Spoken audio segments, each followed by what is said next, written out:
Hello everyone. Today we're going to do 12th grade national examination questions chemistry. So ስሜ አብዱራሂም ይባላል። የተፈተንኩት ማትሪክ 2013 ባች ነበር ነው። ሃይ አቺቭመንት ኮንት ተማሪዎች ውስጥ አንደኛው ነበርኩኝ 613 ነው ያመጣሁት። So today እንዴት ፈተናውን ኢዚሊ ኔል ማድረግ እንደምንችልና የበለጠ ደግሞ ሰክሰስፉል መሆን እንደምንችል እንዴት ደግሞ ወርክ ቴክኒኮችን እናያለን። ኦቨርኦል ደግሞ 80ዎቹን ጥያቄዎች እዚህ ጋር ያሉትን ኬሚስትሪ at efficient manner እንዴት መስራት እንደምንችል እናያለን ማለት ነው። So let's start. Enjoy the video. Okay, so የመጀመሪያው ጥያቄ የሚለው ምንድነው? In a kinetic experiment, a student placed crystals of iodine in closed reaction vessel, introduced a given quantity of hydrogen gas and collected data to calculate the rate of formation of hydrogen iodide. What would be the effect obtained on the rate of reaction if the student takes more amount of iodine that is used in the first experiment? Okay, so እዚህ ጋር ያደረገን ያለው ምንድነው? It's just an experiment, a kinetic experiment ነው ልጁ perform እያደረገ ያለው።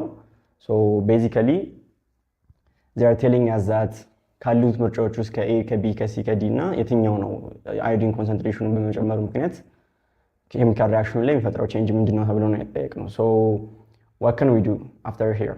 So አንደኛው A ላይ የሚለው ምንድነው? speed up the rate of reaction የሚለው። So reaction rate affect ከሚያደርጉ ነገሮች አንዱ ምንድነው? temperature, surface area, effect of catalysts and አሁን እዚህ ጋር ባለው ኬዝ ደግሞ concentration. As you can see iodine concentration እዚህ ጋር ጨምረናል because adding more iodine means adding the concentration of the iodine chloride ወይም ደግሞ ሃይድሮጅን ከአዮዲን ጋር ሪአክት በምናደርግበት ጊዜ iodine concentration ጨመርን ማለት basically speed up the chemical reaction more hydrogen iodide እንዲፈጠር ያደርጋል ማለት ነው። So based on this choice ካሉት ውስጥ ትክክለኛ እንትን የሚሆነው ኦፕሽን የሚሆነው A ጋር ያለው speed up the chemical reaction የሚለው because it definitely not lower the rate of reaction. Lower ሊያደርግብን አይችልም reaction rateአችንን because concentration ስለጨመረም formation of hydrogen iodide ደግሞ reaction rate speed up ካደረገ ምንድነው የሚለው እየጨመረ ነው የሚሄደው ማለት ነው። Okay, so ይሄ ነገር እየጨመረ ከሄደ ደግሞ as you can see speed up ነው የሚያደርገው ማለት ነው chemical reaction. So speed up የሚያደርጋል ማለት A ይሆናል ማለት ነው choice. The formation of hydrogen iodide will be decreased የሚለው አይሆንም, the rate of reaction will be constant የሚለውም ደግሞ አይሆንም because why? It is increased ስለተደረገ ማለት ነው rate of reaction. So the correct answer would be A. Okay, number 2. What does it say? The following correctly relates vapor pressure of a liquid with a boiling point. So what is vapor pressure and boiling point below? So a temperature at which A a temperature at which all the three physical states of coexist. This is not actually both of them. It is triple point. A so B the temperature at which the vapor pressure becomes equal to the external pressure. Because what we know from here የሁለተኛው ጥያቄ boiling point ምንለው boiling point የሚባለው ነገር ምንድነው? It is a stage, it is a temperature at which vapor pressure is equals to external pressure, where external pressure ምን ማለት እንችላለን? atmospheric pressure ብለን ማሰብ እንችላለን ማለት ነው። now external pressure ጋር vapor pressure ከexternal pressure ልክ ኢኳል የሚሆንበት ጊዜ at that point ምን አለን እንላለን? boiling point አለን እንላለን ማለት ነው። So specifically, for instance, at the surface of the Earth, vapor pressure of a liquid equals atmospheric pressure of a liquid at the surface of the Earth at 100 degrees Celsius for water ማለት ነው። So በሱ እንደምናየው B ላይ የሚለው ነገር ትክክል ነው ማለት ነው። The temperature at which the vapor pressure becomes equal to the external pressure. To be specific ደግሞ ከatmospheric pressure ጋር ስለዚህ the correct expression የሚሆነው ስለ vapor pressure እና boiling point የሚነገረን B ላይ ያለው ነው ማለት ነው። For sake of explanation, we can see C ላይ ያለው ምንድነው የሚለው temperature at which molecule present in vapor phase go back to the liquid phase. ይሄ condensation እንለዋለን።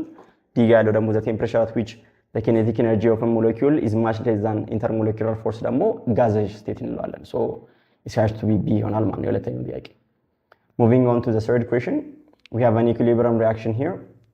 Which one of the following disturbance shift the equilibrium position to the right? Now ይሄንን የምንሰራው በምንድነው? የሶስተኛውን ጥያቄ we do it with the concept of Le Chatelier principle, French chemist. So ምንድነው የሚለን Le Chatelier principle? When we affect or when we disturb the equilibrium shifts to the direction in which that minimizes the disturbance. Disturbance minimize የሚያደርግለት ነው የሚፈልገው ማለት ነው። Now if we want to shift the equilibrium to the right, what we can do? But before that, what we have to focus እዚች ጋር ያለችው ferrous oxide እና ferrous oxide ሁለቱም ጋር ያሉት iron oxideዎቹ እዚህ ጋር hence they are solid, they are not affected by the equilibrium affect ማያደርግ አይችሉም indeterminate ናቸው because solid ስለሆኑ equilibrium affect የሚያደርጉት gaseous እና aqueous state ላይ ያሉ ነገሮች ብቻ ስለሆኑ ማለት ነው። ስለዚህ ኢኩሊብረማችን አፌክት ሊያደርጉ የሚችሉት those two states ካርቦን ሞኖክሳይድ and ካርቦን ዳይኦክሳይድ ኮንሰንትሬሽን ነው።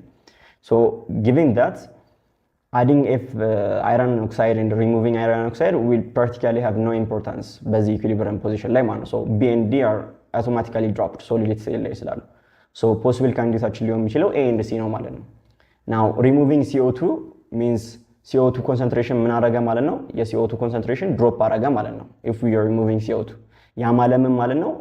less products are formed. so in order to minimize this disturbance ይሄን disturbance minimize ለማድረግ ሊቻትሪየር ምንድነው የሚለው there are going to be more CO2 form ያደርጋል ማለት ነው። ማን ነው CO2 form የሚያደርገው? ኢኩሊብረሙ ወደ ራይት shift በማድረግ ማለት ነው in order to minimize this disturbance ይሄን minimize ለማድረግ ይሄን disturbance ኢኩሊብረሙ ወደ ራይት shift ያደርግና so that የነበረውን ሞር ትንሽ CO2 የነበረውን ሞር CO2 በማምረት ይሄን ነገር ሌስ ያደርጋል ማለት ነው ይሄንን የኢፌክቱን የዲስተርባንስ ኢፌክት።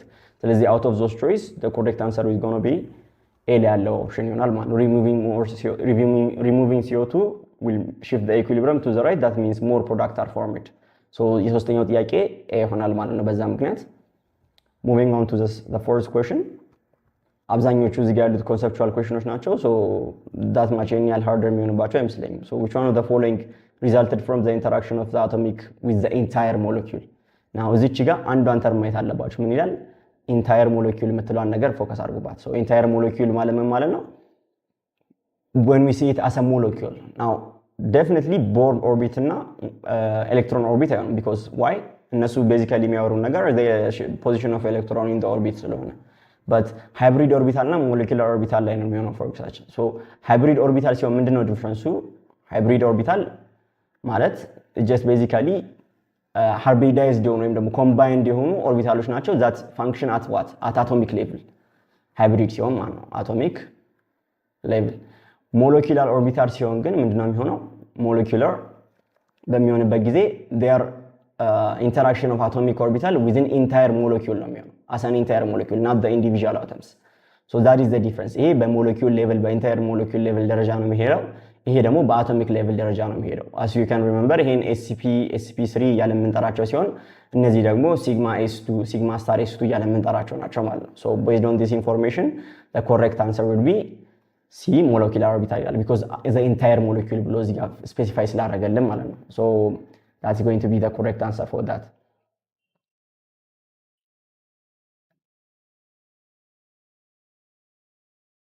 okay moving on to the fifth question so ወደ አምስተኛው ጥያቄ ስንሄድ so what does it say in the first place?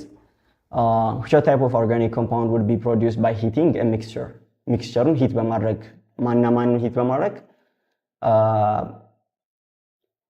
ካርቦክሲሊክ አሲድ እና ከአልኮልን ሂት ስናደርግ ሪዛልት የሚደረገው ሚክስቸር ምንድነው ነው የሚለው።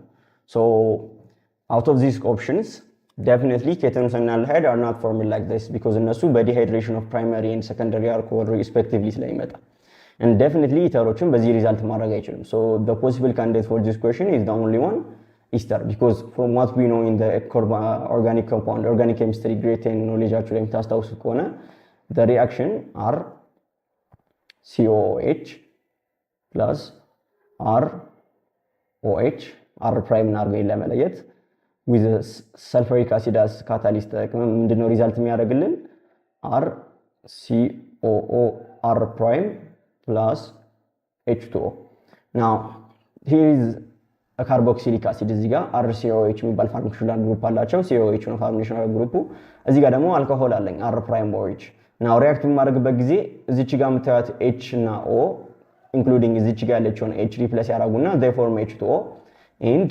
HCO part 1 እና R prime ደግሞ አንድ ላይ ኮንቴንት ተደርጎ ደግሞ ይሰራል ኢስተር ይሰራል with a functional group of CO so this part is come from carboxylic acid and this part come from alcohol so result የሚያደርገው ማን ነው ካሉት ኦፕሽኖች ውስጥ ኢስተር ነው ማለት ነው so ketones aldehydes and ethers are not the possible candidate for this one okay so የስድስተኛው ጥያቄ ምንድነው የሚለው which one of the following is the reducing agent of the following reaction ነው የሚለው so what we don't have to forget what we don't have to focus here ምንድነው ማድረግ ያለብን reducing agent የሚባሉት ምንድናቸው they are actually elements by themselves so ምንድናቸው ኤሌመንቶች ናቸው ማለት ነው reducing agent የሚባሉት ምንድነው ግን በራሳቸው ግን ምን ይሆኑ ናቸው oxidized የሆኑ ኤሌመንቶች ናቸው ኦክሲዳይዝድ የሆኑ ኤሌመንቶች ናቸው። ሶ ባይ ዘምሰልቭስ ኦክሲዳይዝድ የሆኑና ኤሌክትሮን ሪሊዝ ስለሚያደርጉ ወይም ስለሚሰጡ ሌሎች እነሱን ኤሌክትሮን የሚቀበሉ እንትኖች ሪዲዩስ ስለሚሆኑ ሌሎች ኤሌመንቶችን ሪዲዩስ ማድረግ ስለሚችሉ we call them reducing agent እንላቸዋለን። በራሳቸው ግን ምን የሆኑ ናቸው? ኦክሲዳይዝድ የሆኑ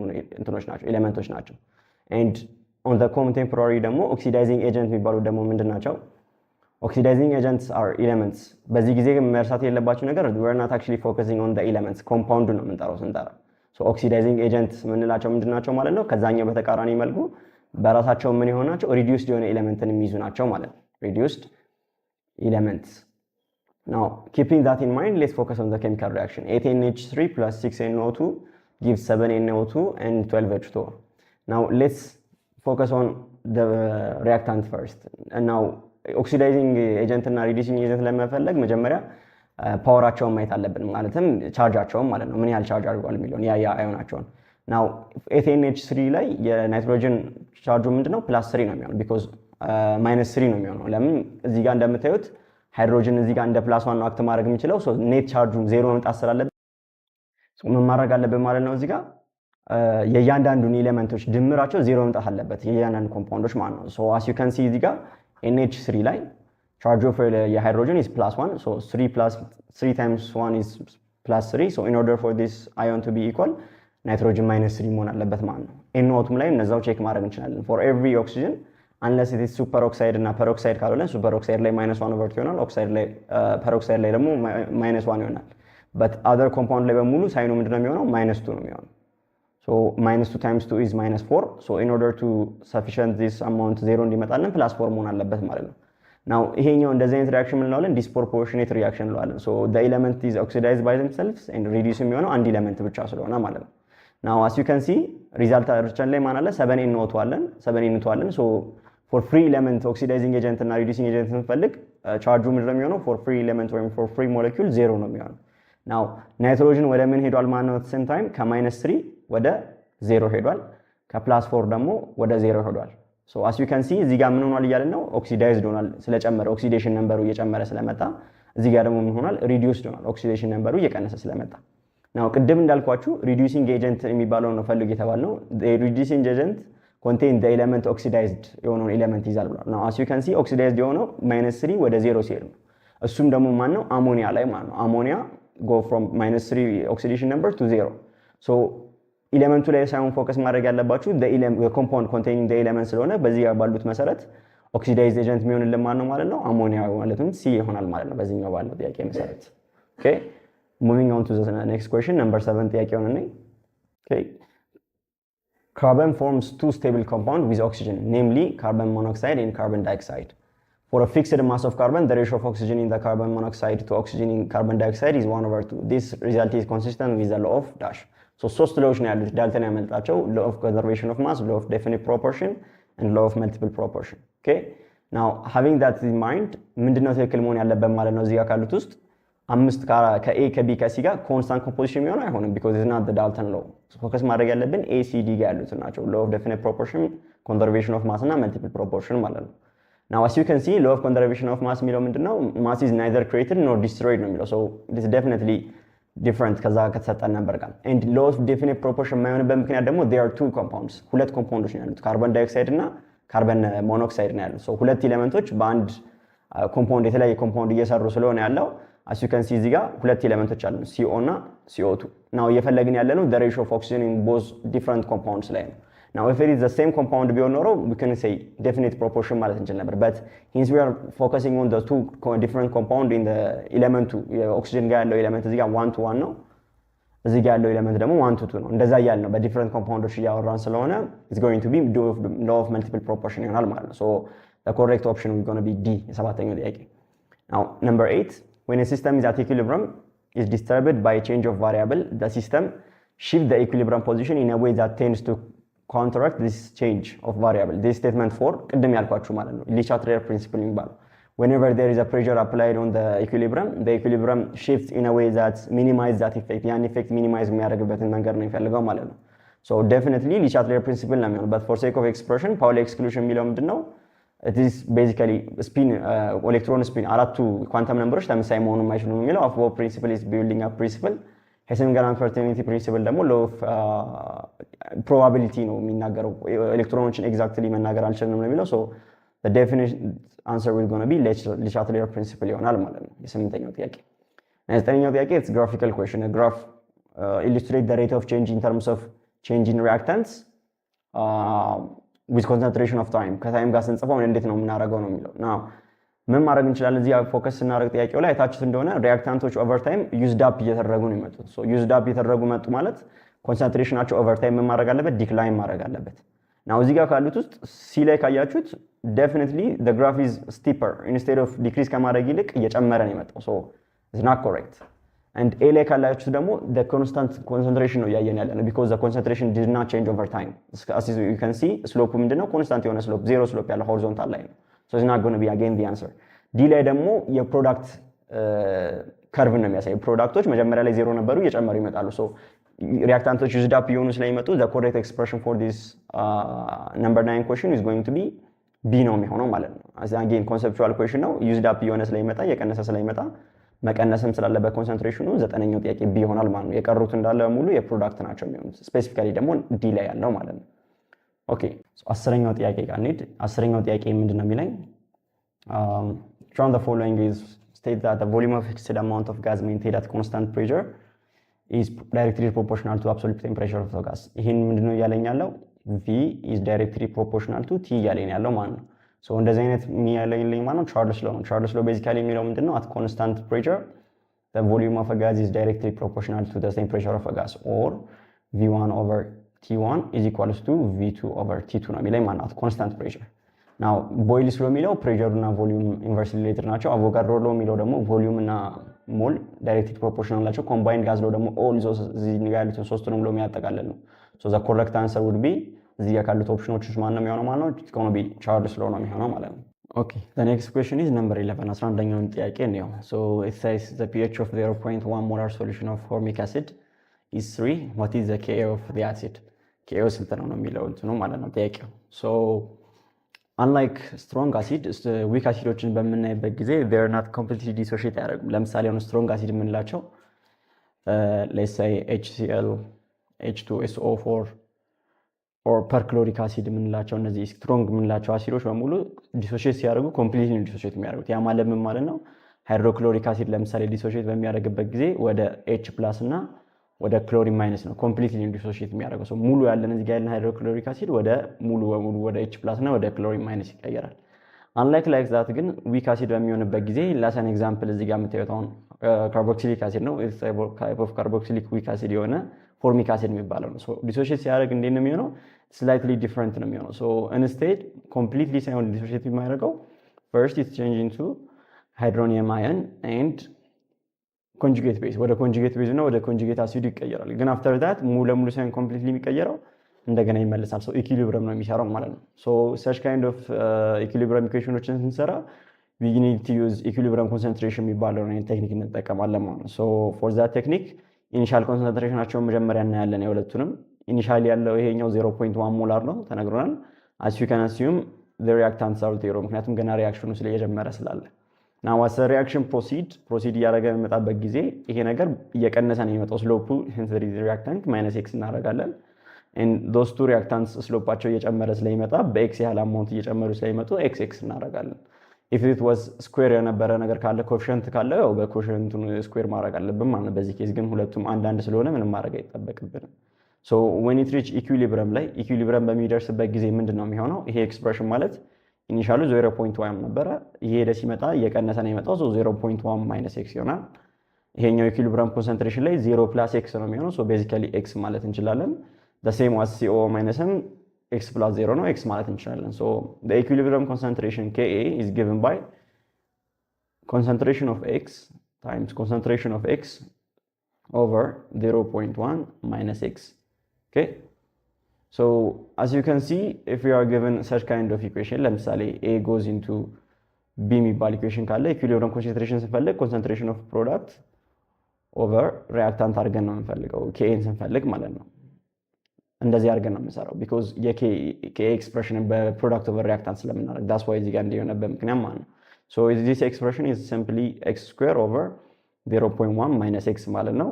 አጌን ኮንሰንትሬሽን ነው እዚህ ጋር ያለን but we already told that x ስንት ነው ተብለናል ኢኒሻሊ የነበረው ኮንሰንትሬሽን it is 0.1 molar of HCOH is 3 ተብለናል so concentration of hydroxide ion hydronium ion ማወቅ ከፈለግን we're going to use the formula here pH is equals to negative logarithm of H plus okay so in order to get H plus ለማግኘት ከፈለኩኝ basically ምንድነው ማድረግ የሚጠበቅብኝ 10 the power of pH already ተሰጥቶኛል so 3 ነው እዚህ ጋር ያለው 10 the power of 3 is equals to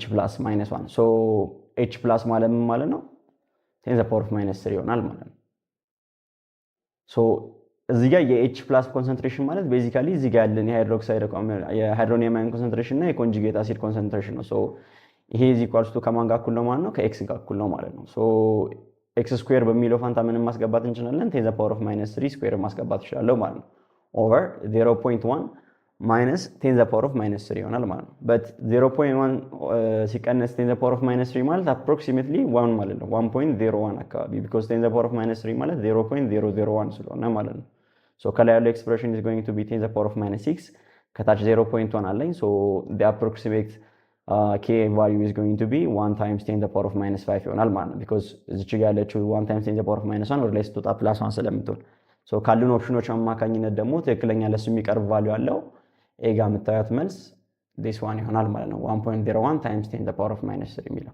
okay so let's move on to the 12th question so 12ኛው ጥያቄ ምንድነው የሚለው a system does 15 joule of work and no other change takes place which one of the following function which one of the following has fallen by 15 joule 15 joule fall ያደረገው ማን ነው የሚለው so using our knowledge of first law of thermodynamics ምንድነው የምንለው ማለት ነው changing internal energy is equals to q plus work done okay now sign convention ደግሞ አለ ለwork done እና ለq ማለት ነው for q is positive for heat ምን ሲደረግ add ሲደረግ on the system q will be negative when we release heat from the system okay and work done will be positive when work is done on the system ወይም ደግሞ ሲስተሙ ላይ work በሚሰራበት ጊዜ ማለት ነው done on the system and work done will be negative when work is done by the system so this is the sign convention we use for first law of thermodynamics so done by the system እና done on the system የሚለው ነገር ነው የሚለየው ማለት ነው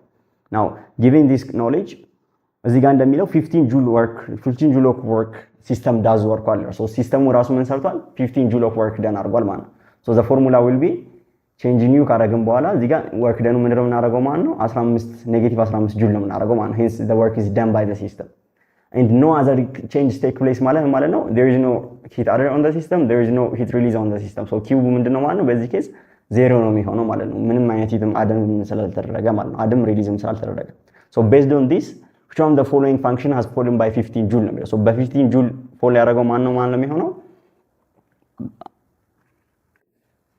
so በ15 joule drop ያደረገው ወይም ደግሞ የቀነሰው ማን ነው የሚለው so definitely entropy አይሆንም ካለን ኦፕሽኖች ውስጥ specific heat ምንለው ነገር ደግሞ is not even in the first law of thermodynamics so internal energy እና enthalpy ነው የሚሆነው but internal energy ከሚለው ውስጥ የሚሆነው ማን ነው የሚሆነው ማለት ነው በዚህ ከምርጫ ውስጥ 12ኛው ጥያቄ a ነው የሚሆነው ማለት because changing internal energy ከማን ጋር እኩል ስለሆነ በዚህ ኬስ ከኔጌቲቭ 15 ጁል ጋር እኩል ስለሆነ በ15 ጁል ኦፍ ድሮፕ ስለሚያደርግ በ15 ጁል the correct answer የሚሆነው ማን ነው ማለት ነው እዚህ ጋር ካሉት ውስጥ a ነው የሚሆነው ማለት which is internal energy የሚለው so 12ኛው ጥያቄ a ይሆናል ማለት ነው which one of the following is correctly stated about the spontaneous of reaction ይላል so for this process gives free energy የሚባለው ነው የምንጠቀመው gives free energy ምንድነው የሚለን አንድን ፕሮሰስ ስፖንታኒየስ ነው ወይስ አይደለም የሚለው ነገር ዲተርማይን ለማድረግ የምንጠቀምበት ነው ማለት ነው so the formula for Gibbs energy is like this Gibbs energy is equals to enthalpy minus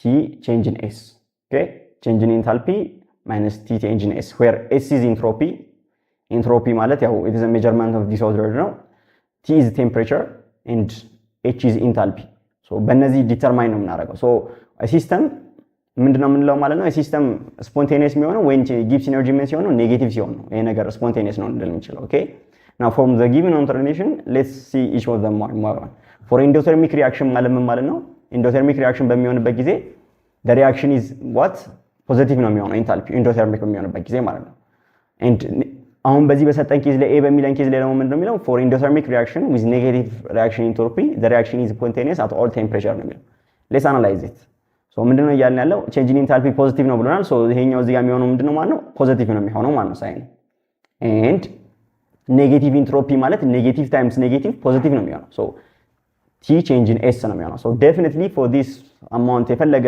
ቴምፕሬቸር ቢሆን ይሄ ቫልዩ ምንድነው የሚሆነው ማለት ነው ጊብስ ኢነርጂ ፖዚቲቭ ነው የሚሆነው ፎር ዲስ አማውንት ሶ ፖዚቲቭ ከሆነ ደግሞ ኢትስ ናት ጎና ቢ ስፖንቴኒየስ ነን ስፖንታኒየስ ነው የሚሆነው ፎር ኔጌቲቭ ቫልዩ ነው ጊብስ ኢነርጂ ነው ስፖንታኒየስ የሚሆነው ፕሮሰሱ ሶ ኤ አይሆንም ማለት ነው ቢ ላይ ያለውን ስናየው ፎር አን ኤግዞተርሚክ ሪአክሽን ያ ማለት ምን ማለት ነው ኔጌቲቭ ነው ማለት ነው ማን ኢንተልፒ ኤግዞተርሚክ ሪአክሽን ስለሆነ ለምሳሌ አሁን ሪሊዝ የሚደረግ ኢነርጂ ከላይ ጋር ስለምንጨምርበት ማለት ነው with positive interaction with positive reaction entropy the reaction is non-spontaneous at all temperature now let's analyze this negative ከሆነ ኢንትሮፒ ሳይኑ እዚች ጋር ኔጌቲቭ ስለሚሆን የኢንትሮፒ ኔጌቲቭ ታይምስ ኔጌቲቭ ምንድነው የሚሆነው ፖዚቲቭ ነው የሚሆነው so t change in s ይሆናል ማለት ነው የጊብስ ኢነርጂ ፎርሙላ for b now as you can see here is not non-spontaneous for all temperature for small amount of temperature which minus change in h is greater than t change in s ይሄ ቫልዩ ምን ሊሆን ይችላል ኔጌቲቭ ሊሆን ይችላል so non-spontaneous ሳይሆን የሚሆነው at low temperature it is spontaneous so ቢም ትክክል አይደለም ማለት ነው and c ላይ ያለውን አናላይዝ እናደርገው for endothermic reaction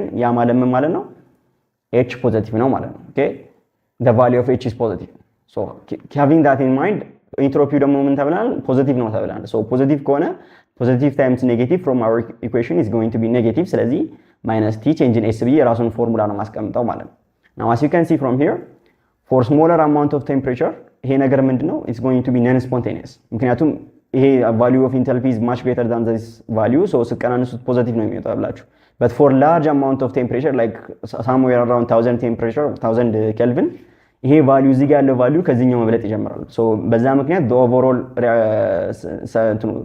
ዲፍረንሱ ምንድነው የሚሆነው ማለት ነው ኔጌቲቭ ነው የሚሆነው በዛ ምክንያት for larger temperature the reaction is what is going to be spontaneous for smaller temperature ግን ምን ይሆናል non spontaneous ይሆናል so as you can see here for an endothermic reaction with positive reaction entropy the reaction is non spontaneous at low temperature so ትክክል ነው at large temperature በሚሆንበት ጊዜ ደግሞ spontaneous ስለሚሆን ማለት ነው so endothermic reaction ነው እዚህ ጋር እንደምታዩት positive interaction entropy ነው ያለን the reaction is non spontaneous ነው እያለ ያለው so non spontaneous ነው የሚሆነው እንደምታዩት ቅድም ምክንያቱም for small amount of temperature h minus t change in s is going to be positive and for large amount of temperature is going to be negative so positive የሚሆን ከሆነ ደግሞ as you can see non spontaneous ስለሚሆን reaction is going to be c ማለት ነው ካሉት ውስጥ d ላይ ያለው ደግሞ it's opposite of that non spontaneous ሳይሆን ቢሆን በዛ ላይ spontaneous ነው የሚሆን at higher temperature ላይ so not going to be the answer for number 30 so c ነው የሚሆነው ማለት ነው የ13ኛው ጥያቄ okay and number 14 is going to be a conceptual question what does it say it says in thermodynamics solution in Baker gas in cylinder a reaction vessel and a biological cell are example of below ያስቀምጦልናል so such kind of ምን ላቸዋለን thermodynamic system ላቸዋለን so thermodynamic systems are systems that do not allow mixation of mass and energy mass እና energy mix ማድረግ የማይቻልበት እንደ boundary ነገር ነው ማለት ነው now as you can see phase function እና state function የሚባሉ they're just basically variable phase function የሚባሉ phase dependent ሲሆኑ state function የሚባሉ ደግሞ state dependent ናቸው so phase function ስንል ለምሳሌ work heat state function ስንል ደግሞ energy ነው የሚሰሩ both of them are not the correct candidate thermodynamic variable የሚባሉት ደግሞ pressure volume እነዚህ የምንጠቅሳቸው ጋዝ ላይ ያሉት ማለት ነው so the correct answer is going to be d thermodynamic systems ናቸው እዚህ ጋር የተጻፉት ላይ ማለት ነው okay moving on to the 50th question so they gave us the bond energy እያንዳንዱ ኤሌመንት ሰጥቶናል bond energy ሰጥቶናል so bond energy-ን ተጠቅመን ምንድነው የምንፈልገው overall enthalpy change ነው የምንፈልገው ማለት ነው so the bond energy of hydrogen nitrogen level bond and nitrogen triple bond ሰጥቷል so ምንድነው የሚለው for the reaction half n2 plus 3 over 2 h2 gives nh3 and enthalpy change ስንት ነው -14.5 kilojoule per mole so the reaction for enthalpy change is like this okay number 50 so change in h ማለትም enthalpy change is equals to summation of bond breaking of reactants minus summation of bond forming of product okay so from this knowledge እዚህ ጋር ካሉት መሰረት bond of reaction ላይ bond break ሲደረጉ ያሉትን ዲተርማይን እናድርግ so 1/2 NH2 በሚደረግበት ጊዜ ምንድነው የምናደርገው የNN ቦንድ ስንት ነው እዚህ ጋር እንደተሰጠን መሰረት ትሪፕል ቦንድ ነው ያለው N2 like N ትሪፕል ቦንድ N ነው የምናደርገው so ትሪፕል ቦንድ ስለሆነ ቦንዱ ኢነርጂ ስንት ነው የሚሆነው 942 ነው but the coefficient is 1/2 so total energy ምንድነው የሚሆነው ማለት ነው 1/2 times 942 ነው የምናደርገው ማለት so to be specific it's going to be 942 ሲካፈል ለሁለት አድርገን የምናገኘው አማውንት is going to be 471 ኪሎ ጁል ፐር ሞል። ይሄ ማን ብሬክ ለማድረግ የምንጠቀምበት ነው? የናይትሮጅን ሞለኪውልን ብሬክ ለማድረግ የምንጠቀምበት ማለት ነው። አጌን ከዛን 3/2H2 ደግሞ አለ። 3/2H2 መሰረት ሃይድሮጅን ቦንድን ብሬክ ለማድረግ ምንድነው የምናደርገው? 3/2 ታይምስ የኤች ቦንድ ኦልሬዲ ተሰጥቶናል ቦንድ ኢነርጂ which is 436 which is going to be 3 times 436 over 2 ማለት ነው which is going to be 654 so like this kilojoule per mole. now የሪአክታንቱን ሰሜሽን ስለሆነ እንፈልገው ቦንድ ብሬኪንግ ፎር ዘ ሪአክታንት ስለሆነ የሁለቱን ሰም እንፈልጋለን። ኦኬ የሁለቱ ሰም ስንት ነው የሚሆነው ማለት ነው? 1125 ይሆናል ማለት ነው። ኦኬ 1125 ኪሎ ጁል ፐር ሞል የሪአክታንቱን ቦንድ ብሬክ ለማድረግ የሚጠቀምበት ኢነርጂ። ናው ፎርም ለማድረግ የሚጠቀምበት ኢነርጂ ደግሞ እንፈልግ። ሶ ፎርም ስናደርግ ሪሊዝ የተደረገ ኢነርጂ አለ፣ እሱም አሞኒያ ፎርም ሲደረግ ነው። ኤንድ ኦልሬዲ ጊቭን ተሰጥቶናል እዛ ጋር የናይትሮጅን እና የሃይድሮጅን ስለተሰጠን ኦልሬዲ ቤዚካሊ እኛ የሚፈለግብን አሁን እዚህ ጋር የጠየቅነው ምንድነው? ቦንድ ኢነርጂ ኦፍ NH3 ነው። ስለዚህ የዚህኛውን የጠየቅነው ማለት ነው፣ የዚህን አማውንት ናው። ይሄን ኦልሬዲ እናውቃለን ቦንድ ብሬክ ለማድረግ የሚያስፈልገን አማውንት which is 1125 ኪሎ ጁል ፐር ሞል። ቼንጂንግ ኢንታልፒያችንን ደግሞ እናውቃለን፣ ኤግዞተርሚክ ሪአክሽን ስለሆነ it's going to be -45 ኪሎ ጁል ፐር ሞል። ስለዚህ ይሄን ቫልዩ ለማግኘት ምንድነው ማድረግ የሚጠበቅብኝ? ይሄን ወደዚህ ወስዷለሁ፣ ቼንጂንግ ኢንታልፒን ደግሞ አምጣዋለሁ ማለት ነው። ሶ ቦንድ ኢነርጂ ኦፍ ፕሮዳክት ማግኘት ከፈለኩኝ ቤዚካሊ ሰሜሽን ኦፍ ቦንድ ኢነርጂ ኦፍ ሪአክታንት ፕላስ ቼንጅ ኢን ኢንታልፒ ማይነስ አክቹሊ ማይነስ እናደርጋለን። ሶ ኦልሬዲ የዚህን ቫልዩ አውቀዋለሁ። እዚህ ጋር ያለው ቫልዩ ማለት 1125 ማለት ነው። ማይነስ ኦፍ ቼንጅ ኢን ኢንታልፒ ደግሞ ሄንስ ኢት ኢዝ አን ኤግዞተርሚክ ሪአክሽን ኢት ኢዝ ጎይንግ ቱ ቢ ኔጌቲቭ። ሶ -45 ኪሎ ጁል ፐር ሞል አደርጋለሁ ማለት ነው። ኦኬ በት ኔጌቲቭ ታይምስ ኔጌቲቭ ኢዝ ፖዚቲቭ። ሶ ይሄን ነገር ቤዚካሊ ምንድነው ማድረግ የሚጠበቅብኝ? መደመር ነው የሚጠበቅብኝ ማለት ነው። ይሄን ነገር ስደምር ደግሞ 1170 ኪሎ ጁል ፐር ሞል ይመጣልኛል ማለት ነው። ፍሮም ዘ ጊቨን ኦልተርኔቲቭ ሲ ላይ ያለው ኦፕሽን ይሆናል ማለት ነው ኮሬክት አንሰር። ኦኬ ነምበር 15 ስለዚህ ሲ ይሆናል ማለት ነው። ኦኬ ሶ ሙቪንግ ኦን ቱ ዘ ሰርድ ነምበር 16 የ15ኛው ጥያቄ ነው የሰራነው። የ16ኛውን ጥያቄ እንስራ። ሶ 16ኛው ጥያቄ የሚለው ምንድነው? it is they give me the overall reaction እና ኔት ሪአክሽኑን ሰጥቶኛል። ሶ ምንድነው ማድረግ የሚጠበቅብኝ? slow determining rate determining step የሚባለው አይነት ሪአክሽን ነው ማወቅ ያለብኝ ማለት ነው። ሶ 16ኛው ጥያቄ the given reaction is already given in the question. here it is እዚህ ጋር ኔት አዮኒክ ኢኩዌሽን ይባላል። ከላይ ያለው CH3 ካርበን ብሮሚን plus H2O gives CH3COH alcohol እየሰራን ነው and halide in the equilibrium constant እዚህ ጋር መታየት ነው። now why does not H2O appear in the rate law ይላል። H2O ለምንድን ነው እዚህ ላይ ያለከተተን በምክንያት? okay now the overall reaction እዚህ ጋር ኔት አዮኒክ ኢኩዌሽኑ ቢሰጠንም ስቴፖቹ ግን ሰጥተናል። ስቴፖቹ ሲሰጠን ደግሞ ምን የሚባል ስቴፕ አለ? ሬት ዲተርማይኒንግ ስቴፕ ይባላል። ሬት ዲተርማይኒንግ ስቴፕ ሶ ሬት ዲተርማይኒንግ ስቴፕ ምንድን ነው የሚለው? it is a step slower የሆኑ ካሉት ስቴፖች slower የሆኑ ምክንያቱም የዚህን ሪአክሽን ኢንፑት ተጠቅሞ ስለሆነ እነዚህ ኦፕሬት የሚያደርጉት even though fast ቢሆኑም unless this one is processed very fast እነዚህ ነገሮች ፕሮሲድ ማድረግ አይችሉም። ስለዚህ ሬት ዲተርማይኒንግ ስቴፕ የሚባለው ማን ነው? ስሎ የሆነው ስቴፕ ነው ማለት ነው። now if you saw this step now look at it, water is a catalyst in the reaction ነው የሚለው። this is not going to be catalyst አይደለም water, so A is not going to be the question. and B የሚለው ደግሞ water is an indeterminate species ነው። indeterminate species የሚባሉት ለምሳሌ አሁን እዚህ ጋር እንደምታዩት ይሄኛው indeterminate species ማለት በኦፖዚት ሳይድ ኦፍ ዘ ኢኩዌሽን የሚገኙ ማለት ነው። ሶ ቤዚካሊ ምን ማድረግ የሚቻሉ ናቸው? ካንስል ማድረግ የሚቻሉ ናቸው ማለት ነው። ይሄን አሁን ምን ማድረግ ይችላል? ካንስል ማድረግ ይችላል። ኦፖዚት ላይ ያሉ ነገር ስለሆኑ ሪአክታንት እና ፕሮዳክት ላይ ያሉ ሁለቱም ጋር ኤግዚስት የሚያደርጉ ነገሮች ስለሆኑ ኦፖዚት ሳይድ ላይ ያሉ ነገሮች ካንስል ማድረግ ስለሚቻሉ they call indeterminate species. but as you can see H2O እንደዛ አይደለም። H2O ሊኩዊድ ነው እዚህ ጋር ያለው፣ በዚህ ጋር ሌላ H2O አናገኝም። ስለዚህ በዛ ምክንያት is not indeterminate species ቢም ሊሆን አይችልም ማለት ነው። and C ላይ የሚለው ደግሞ water exists in its liquid state in the reaction. now as you can see ሬቱን ዲተርማይን የሚያደርገው የሚባለው የትኛው ነው ብለናል? እቺኛው ስቴፕ ናት። እዚህኛው ላይ ደግሞ ስናየው there is no even water molecule እንኳን የለም water in the liquid state, so ሲም አይሆንም ማለት ነው። so the correct answer is going to be water is emitting in the rate determining step. ይሄኛው ላይ አይታችሁ ከሆነ there is no water ምንም አይነት የዋተር ሞለኪውል የለም። ሶ ኢኩሊብሪየም ኮንሰንትሬሽናችንን ስንጽፍ እንዴት ነው የሬት ኮንስታንታችንን ስንጽፍ እንዴት ነው የምንጽፈው ማለት ነው? ይሄን ተጠቅመን ነው። ሶ እዚህ ጋር ካሉ ካንዲዴቶች ውስጥ ደግሞ there is no water H2O የለም። ስለዚህ በዛ ምክንያት the correct answer is going to be water is emitting in the rate determining step የሚለው ይሆናል ማለት ነው። okay moving on to the next number 17. so again it is a conceptual question. ኮንሴፕቹዋል ኩዌሽን የተሰጠን ሶ show the following is the general formula of the given figure ላይ ያሉ ምንድነው ነው የሚለን ኦኬ now as you can see የሁሉንም እንትኖች እንጽፋቸው ፋንክሽናል ግሩፓቸው ሶ ካርቦክሲሊክ አሲድ ከሆነ ምን መሆን አለበት RCOOH መሆን አለበት there is no even R prime ስለዚህ ካርቦክሲሊክ አሲድ አይሆንም አልኮሆል ከሆነ የፈለግነው ROH መኖር አለበት there is no OH ለፋንክሽናል ግሩፕ ደግሞ ያለው የለም ስለዚህ እሱም አይሆንም ማለት ነው ቢ ፋትስ የምንላቸው ደግሞ ቤዚካሊ ኢስተር ናቸው but they are triester ያ ማለት ምን ማለት ነው ሶስት ፋንክሽናል ግሩፕ ኦፍ ምን ያላቸው ኢስተር ያላቸው ናቸው ማለት ነው ሶ ፎርሙላቸው እንዴት ነው የሚሆነው RCOO R prime R1 COO R prime 1 and R2 COO R prime 2 ሶ እነዚህ በአንድ ላይ ምን ጆይን የተደረጉ ናቸው ማለት ነው እዚህ ጋር የምታያቸው ሶስቱም አንድ ላይ ትራይስተር የሚሰሩ ናቸው አንድ ላይ ሶስቱም ጆይን የተደረጉ ናቸው ፋቲ አሲድ ቤዚካሊ ካርቦክሲሊክ አሲድ ስለሆኑ እነሱ even they're not even the candidate so ፋትስ የምንላቸው ቤዚካሊ ምንድነው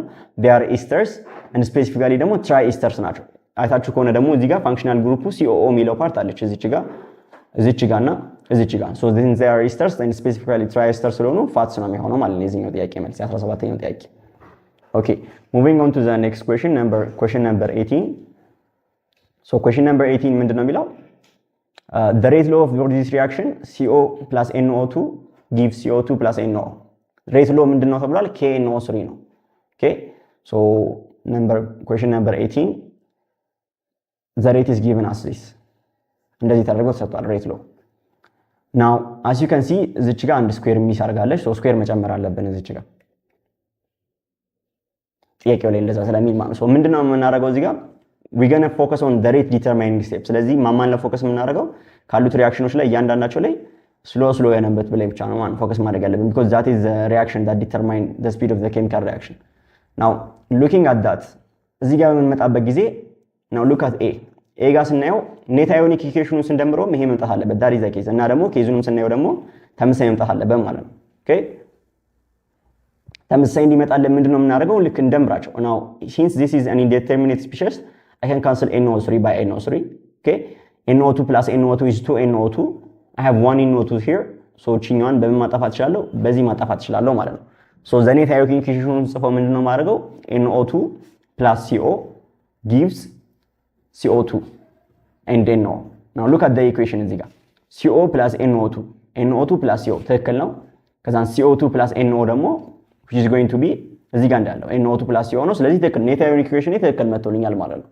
so the first condition is filled now the second condition ደግሞ ምንድነው መሆን ያለበት ይሄ እዚህ ጋር የምታዩት የሬት ኤክስፕሬሽን መምጣት አለባት now let's look at it here the probable ነው ያለው so plausible ስለሆነ ያለው እዚህ ጋር ያለው slow determining step ነው የምናየው slow determining step ስናየው ደግሞ the rate is given like this k NO3 2 ተብሎ ነው የሰጠን where k is the rate constant now as you can see rate slow የነበበት region ላይ ሁለት NO አለኝ እዚች ጋር so rate efficiently ሲጽፈው እንደዚህ አድርጌ መጻፍ እችላለሁ ማለት ነው basically NO3 plus NO where this is a rate determining step slow ስለሆነ ይሄኛው ላይ ነው ፎከስ የምናደርገው የዚህን ሬት ኮንስታንቱን ጽፈው ደግሞ in terms of reactant መጻፍ ከፈለኩኝ as you can see NO3 ኮኤፊሺየንቱን ተጠቅሜ ስኩዌር አድርጌ መጻፍ እችላለሁ አይደል so the equilibrium concentration the rate constant concentration ደግሞ ስለዚህ በዛ ምክንያት A ላይ ያለው given option ነው የሚሆነው ማለት ነው አንደኛ net ionic equationን ስንደምር ይመጣልናል ሁለተኛ ደግሞ when we write the rate constant concentration በዚህኛው መሰረት probable ነው because the coefficient of NO2 is 2 በዛ መሰረት ደግሞ ስኩዌር እናደርገዋለን ስለዚህ ካሉት ዲተርማይኒንግ ስቴፖች ላይ ይሄኛው ነው ማለት ነው so ሌሎቹን ብታያቸው ለምሳሌ ይሄን በመደምርበት ጊዜ NO3 የሚባል አንድ ካንዲዴት ይመጣብኛል ኦኬ እዚች ጋር net ionic equation ላይ NO3 ምትላለች እና እዚህ ጋር net ionic equation ላይ ደግሞ NO3 የሚባል ኤሌመንት ወይም ኮምፓውንድ የለኝም ስለዚህ በዛ ምክንያት void ይሆንብኛል ማለት ነው the rest of the two ደግሞ slow rate determining ስቴፓቸው ወይም slow በሆነው ስቴፓቸው ላይ የዚህን አይነት ኤክስፕሬሽን አታገኙም የዚህ ጋር የምታገኙት አይነት ኤክስፕሬሽን አታገኙም which is rate constanቱን ደግሞ በዚህ አይነት መንገድ አድርጋችሁ መጻፍ አትችሉም ማለት ነው so በዛ ምክንያት they are not void so the correct answer is going to be A ጋር ያለው ነው የሚሆነው ማለት ነው for all those explanations okay number 19 now number 19 is a conceptual question the speed at which the solid goes into the solution ነው የሚለው so basically ይሄ ምን እንለዋለን rate of dissolution ወይም rate of dissociation እንለዋለን so the correct answer is going to be B but for the sake of explanation we can see degree of solvation የምንለው ምንድነው it is the interaction between the solvent and the solution sheet of solution የምንለው ደግሞ the energy required to solve an amount of solution አንድን amount of solutionን ሶልቭ ለማድረግ ወይም ደግሞ ለማሟሟት የምንጠቀምበት ነው። extent of solution dissolution የሚባለው ደግሞ is not even a term. So ካንዲዴቶቹ A B C ነው የሚሆነው, but the correct answer is going to be B ይሆናል ማለት ነው። Okay, conceptual questionም ስለሆነ. Now let's focus on number 20. So which one of the following explains how 2 liter of 1 molar sodium hydroxide aqueous solution stock is converted into 0.25 molar of sodium hydroxide solution? Now for this we're going to use dissolution constant ወይም ደግሞ dissolution formula እንጠቀም። So basically ምንድነው የሚለው? So the formula is like this. Okay, for number 20 my plus v1 is equals to m2 v2. So ይሄ ማለት ማለት ነው ይሄ ኢኒሻል ኮንሰንትሬሽን ነው፣ ይሄ ኢኒሻል ቮሊዩም ነው። this is my final concentration and this is my final volume. Now I've already given initial concentration ሰጥቶኛል which is 1 molar. ዲሶሉት እያደረግን ነው ደግሞ ዲሶሉት እያደረግን ስለሆነ ይሄኛው ፎርሙላ ቀጥታ መጠቀም እንችላለን። So initial concentration is 2 liter times initial volume is 2 liter, initial concentration is 1 molar. Okay, final concentration is yet to be final concentration is 0.25 and final liter is yet to be determined. ስለዚህ ምን ማድረግ ያለብኝ 0.25 molar times v2. Now basically ይሄ ማለት ምን ማለት ነው 2 divided by 0.25 ማለት ነው in order to find v2 which is going to be 8 liter. ይሄ ግን ማን ነው ፋይናል ቮልዩሙ ነው። ኦኬ ናው እዚህ ጋር የጠየቁን ግን ምንድነው ምን ያህል አድ ማድረግ አለባችሁ ነው የተባለው not the final volume. So initially v initially 2 liter ከሆነ and v finally 8 liter ከሆነ ምን ያህል ነው አድ ያደረጋችሁት ነው የተባለው not the final one. So adding ምን ያህል ነው ይሄን ቫልዩ የሚሰጣችሁ ነው የተባለው። So basically አድ የተደረገውን ለማወቅ change v ነው የምፈልገው ማለት ነው which is 8 liter minus 2 liter which is going to be 6 liter. So 6 liter ምን ማድረግ አለብን አድ ማድረግ አለብን what solution. So as you can see choice A ላይ ያለው ነው የሚሆነው ማለት ነው. But what you have to be careful እዚህ ጋር 8 liter ብሎናል. But 8 liter ግን ምንድነው እዚህ ጋር final volume ነው not the added water. Okay, that is a basic difference here. So number 21, which one of the following is true about isotopes? So conceptual question ነው. So A ነው ለምሳሌ isotope of an element or atom that have different number of electrons and protons. This is not correct because what? Proton የምትለው ስላለች proton እና electron አለም ዲፈረንስ ያላቸው እነሱ ኒውትሮን ያላቸው። So that is not question. ትክክል የሆነ ስቴትመንት አይደለም ማለት ነው። B ደግሞ የሚለው ምንድነው isotope of an element are identical in mass number. This is like ridiculous because one of the difference of isotope ምንድነው ማስ ነምበራቸው ዲፈረንስ ስለሆነ ነው በኒውትሮን ስለሚለያዩ። So this is not correct ምክንያቱም በማስ ነምበር ነው definitely የሚለያዩት isotope የሚባሉት። And C ላይ ደግሞ የሚለው ምንድነው isotope of the same element contain the same number of neutrons. And እዚህ ጋር ደግሞ ቤዚካሊ እያለን ያለው ምንድነው በኒውትሮን ነምበራቸው አይለያይም እያለን ነው። Again this is not correct because በኒውትሮን ነምበር ስለሚለያዩ ነው isotope የሚባለው ነገር የተፈጠሩት። And D ላይ የሚለው ደግሞ definitely the correct answer isotope of an element have the same physical properties. ይሄ ትክክል ነው። Now whether you have carbon 14 whether you have carbon 12 the chemical property of the carbon is not determined by the neutron number rather በኤሌክትሮን በቫላንስ ኤሌክትሮን ዲተርማይን የሚደረገው. And as you can know ቫላንስ ኤሌክትሮን ደግሞ ዲተርማይን በሚደረግበት ጊዜ isotope of an element does not differ with electron. So በዛ ምክንያት ኬሚካል ፕሮፐርቲያቸው ሳይሆን የሚቀየረው ፊዚካል ፕሮፐርቲያቸው ነው። ፊዚካል ፕሮፐርቲያቸው can change but the chemical property stays the same. ሜታል ከነበረ ሜታል ሆኖ ነው የሚቆየው፣ ነን ሜታል ከነበረ ነን ሜታል ሆኖ ይቆያል። አይዞቶፑ ምንም ቼንጅ አያደርግም። So they have the same chemical properties. The correct answer is D ማለት ነው። Okay, number 22. Which one of the following describe a quantum mechanical model? Again a conceptual question ነው። So quantum mechanical model ኤክስፕረስ የሚያደርገው efficiently ምንድነው ነው የሚለው። Now A ምንድነው የሚለው the location of electron in an atom are described in terms of probability. Now this is correct because ቅድም እንዳልኳችሁ Heisenberg uncertainty principle ምንድነው የሚለው electrons are not exactly determined. Exactly position of electron ሳይሆን የምናገረው rather wave property አይነት ስላለው probability of finding electron ብለን ነው የምናገረው። So A is correct. So the correct answer is going to be A. But let's see ሌሎችን ኦፕሽኖች ለምን እንደማይሆኑ። Okay, so ሌሎቹ የማይሆኑት ለምንድነው? An atom is represented by solid indestructible phase. ይሄ early definition of atomic model ነው። ያኔ በግሪክ ጊዜ የነበረው solid indestructible phase የሚባለው። So it's not a quantum mechanical model. And C ደግሞ የሚለው ምንድነው? An atom is a sphere with positively charged matter in which electrons are embedded. ይሄ ደግሞ Clampeding model እንለዋለን። Again ይሄም quantum mechanical model አለ። And D ጋር ያለው ደግሞ ምንድነው የሚለው electrons moved around the nucleus of an atom in circular orbit. ይሄ ደግሞ Bohr model ነው, not the quantum mechanical model. D አይሆንም ማለት ነው። ስለዚህ የcorrect answer is going to be A. ያ ሁለተኛው ጥያቄ ማለት ነው። Okay, so number 23. Now from the given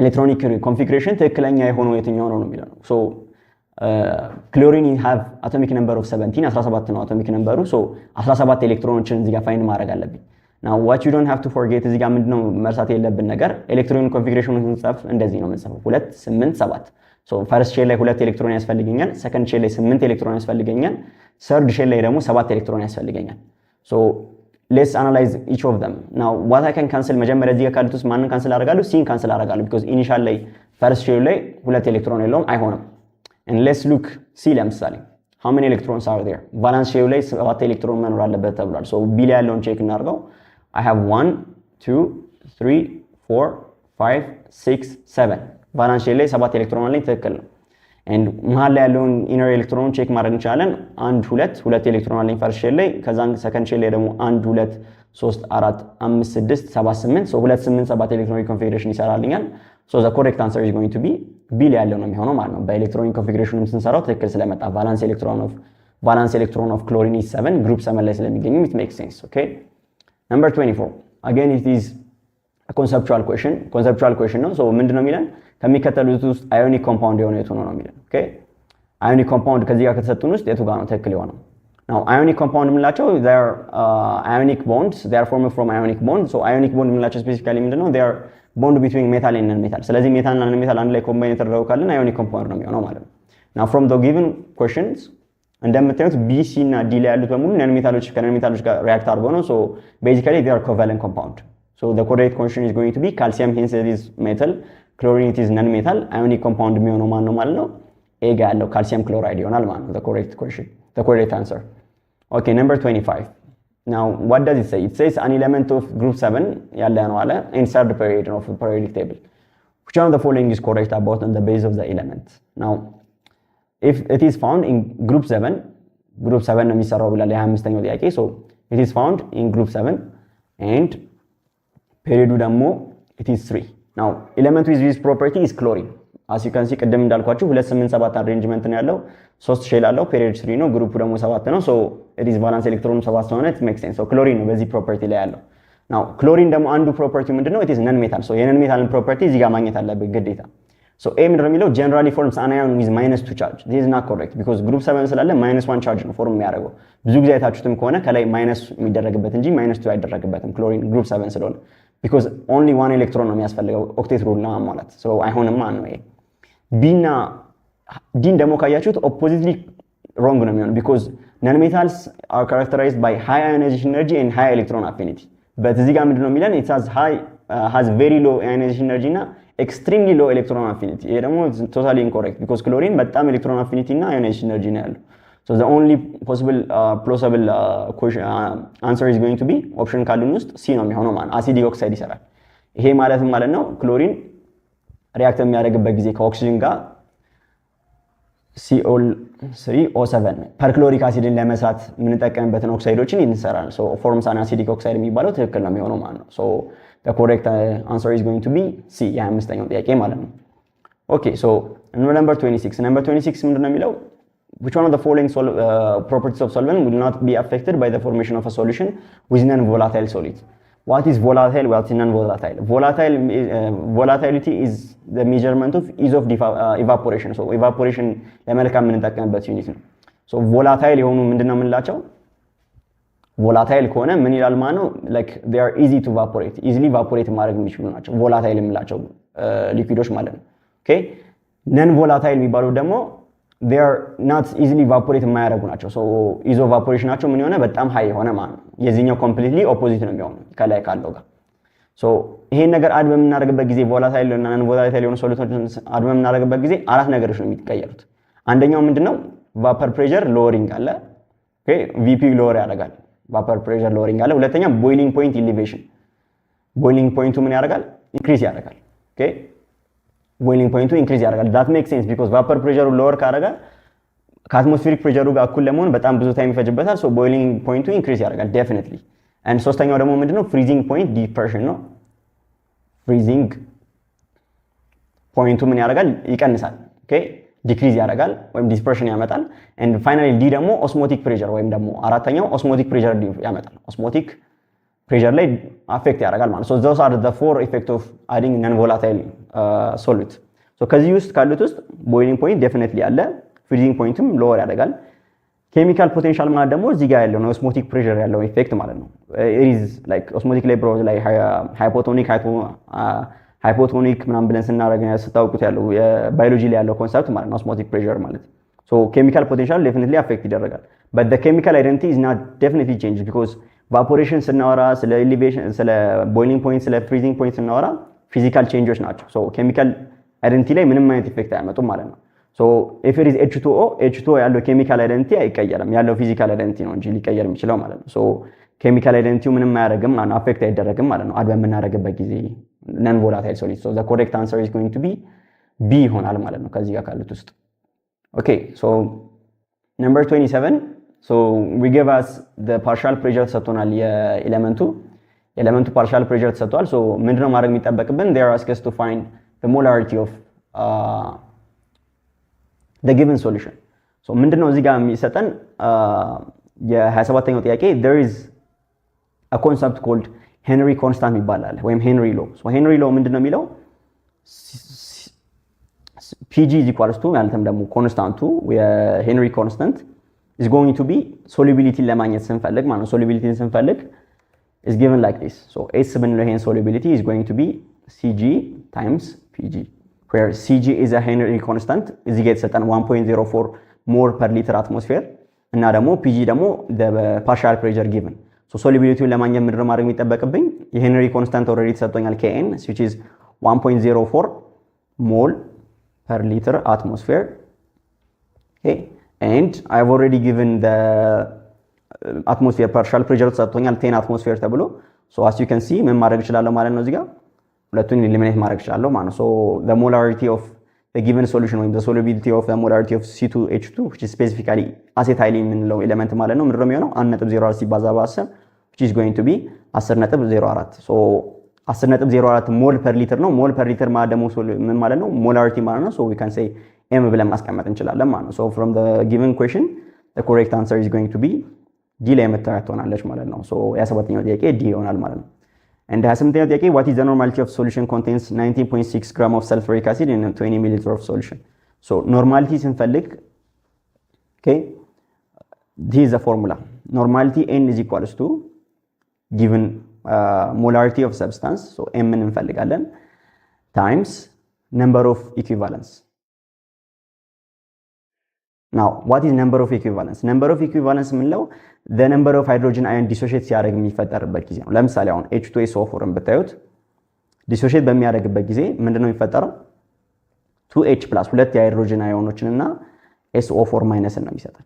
okay so ሁለት ሃይድሮጅን ዲሶሺዬሽን ኮንስታንት አለ so number of equivalent ምንድነው 2H+ ይሆናል ማለት ነው።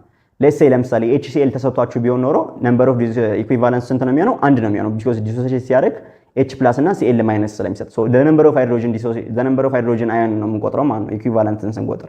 ለምሳሌ ፎስፎሪክ አሲድ ቢሰጠን H3PO4 ዲሶሺየት ሲያደርግ 3H+ እና PO4- አድርጎ ዲሶሺየት ሲያደርግ ስለዚህ ሶስት ሃይድሮጅን አዮኖች ዲሶሺየት ስላደረገ number of equivalent 3 ይሆናል so basically number of equivalent ማለት the number of hydrogen ion dissociate ሲያደርግ የሚፈጠረው ማለት ነው so for my number ይሄ equivalence number of equivalent for sulfuric acid ስንት ነው የሚሆነው ማለት ነው equivalence number is going to be 2 okay how can we find molarity ለመፈለግ ደግሞ we need to find mole per liter ነው liter of the solution already ተሰጥቶኛል but I have to find the mole ሞልን ለመፈለግ ደግሞ ምንድነው ሶሉሽኑ it is given mass over molar mass አይደል so 19.6 ተሰጥቶኛል given mass and molar mass of sulfuric acid is going to be 2 plus 64 which is going to be 64 ሲደመር 32 ሲደመር 1 ነው ማድረግ የሚጠበቅብኝ ማለት ነው so 64 ሲደመር 32 ሲደመር 2 which is going to be 98 so 98 gram per mole ነው የዚህ sulfuric acid molar mass so 19.6 ሲካፈል ለ98 ነው ማድረግ የሚጠበቅብኝ ማለት ነው which is going to be 0.2 አካባቢ yeah 0.2 so ይሄ ምን ነው ማለት ነው ሞል ነው ማለት ነው mole of a solution. now to find molarity basically ምንድነው ማድረግ የሚጠበቅብኝ molarity is equals to mole per liter ነው so 0.2 ሲካፈል ለ0.02 20 ሚሊ ሊትር ስለሆነ ወደ ሊትር መቀየር አለብኝ so is going to be basically ይሄ ነገር ስንት ነው የሚሆነው 10 ነው የሚሆነው ማለት ነው okay because ይሄኛው በአንድ ያንሳል so 0.2 ሲካፈል 0.02 10 molarity ይመጣል now we go back to here ይሄኛውን ፎርሙላ መጠቀም እንችላለን ከዚህ በኋላ I have molarity አለኝ I have number of equivalence አለኝ so normality of a solution is equals to 10 which is molarity of a solution times number of equivalent ደግሞ for sulfuric acid ቅድም እንዳሳየዋችሁት 2 ነው ብያችኋለሁ so 2 አደርጋለሁ so normality of the given solution is going to be 2 times 10 which is going to be higher ይመጣል ማለት ነው so the correct answer is going to be option C which is going to be ያኛው ጥያቄ 28ኛው C ይሆናል ማለት ነው okay moving on to the next question number 29 so ምንድነው የሚለው from the following is illustrate an extensive property ምንለው ምንድነው the property that depend on the size or the mass of the object and intensive property ምንለው ደግሞ በሱ ላይ ዲፔንድ ማድረግ ነው ኤግዛምፕል ከተባለ ማስ መጥቀስ እንችላለን extensive property የኢንቴንሲቭ ፕሮፐርቲ ደግሞ ቴምፕሬቸር ከለር ኤሌክትሮድ ፖቴንሻል መጥቀስ እንችላለን ማለት ነው so a መሆን አይችልም because already ምንድነው እዚህ ጋር የተሰጠን ነገር ኤሌክትሮድ ፖቴንሻል ነው so ኤሌክትሮድ ፖቴንሻል ደግሞ it is an intensive property so a አይሆንም ማለት ነው okay and b ላይ ስናይ ደግሞ a system is divided into parts and it is found that the property of the complete system has the value that is the sum of the value of the property of all parts ስለዚህ ሳይዙ ምን ዲፔንድ እያደረገ ነው በፓርቶች ላይ ዲፔንድ እያደረገ ነው this is a perfect candidate ይሄ extensive property ነው for sake of check ለማድረግ ከፈለግን ምን ማድረግ እንችላለን ሌሎችንም ማየት ይቻላል option C and D option D ላይ ስናይ if water in two beakers at the same temperature are mixed to make a single quantity of water and the temperature of the combined quantity of water is the same as the two separate beakers so የማን ያሳያል ነው ቴምፕሬቸር እያየ ነው so ቴምፕሬቸር ደግሞ ቅድም እንዳልኳችሁ it is an intensive property ስለዚህ D አይሆንም C ላይ ደግሞ እንደምታዩት ቮሊዩሙ ምን ሆኗል remains the same ሆኗል so ዲፔንድ አላደረገም ማለት ነው በሬሾ ላይ so C and D አይሆንም the correct answer is going to be B 29ኛው ጥያቄ ማለት ነው all right number 13 again it is a conceptual question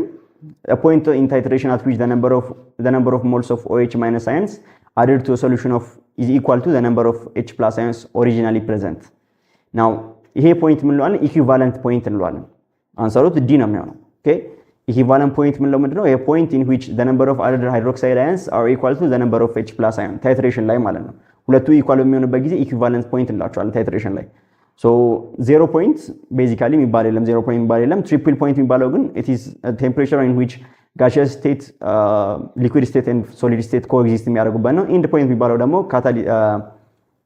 when we use litmus paper በምንጠቀምበት ጊዜ ቼንጅ የሚያደርግበት ፖይንት ነው so all of them are not possible answer the correct answer is going to be D ላይ ያለው ነው የሚሆነው ማለት ነው based on this information all right let's move on to number 31 which one of the following is true about electrolysis of the molten hypothetical electrolyte MX now for this one there is general ideas እዚህ ጋር አንድ grasp ማድረግ ያለብን ነገር so ምንድናቸው እነሱ ነገሮች so in order for electroplating ላይ እንጠቀምበታለን ቀጣይ ጥያቄ ያለ ይሄኛው ላይ so ምንድነው የሚለው ሜታሉ ዲሶሺየት ሲያደርግ ፕሮፐርቲያቸው አንድ ጀነራላይዝ ማድረግ ያለብን ፕሮፐርቲዎች አሉ so MX ነው ያለን so this one is a metal this one is a non-metal so ሁለት ሪአክሽን ያለን አንኦድ ሪአክሽን አለን ካቶድ ሪአክሽን አለ አንኦድ ላይ ሪዳክሽን አለ ካቶድ ላይ ኦክሲዴሽን አለ so half cell reactionናቸው ወይም half life reactionናቸው መጻፍ ከፈለኩ ምንድነው ማድረገው M goes into M plus by losing one electron okay ምን ያደርጋል ማለት ነው አንድ ኤሌክትሮን ሉዝ በማድረግ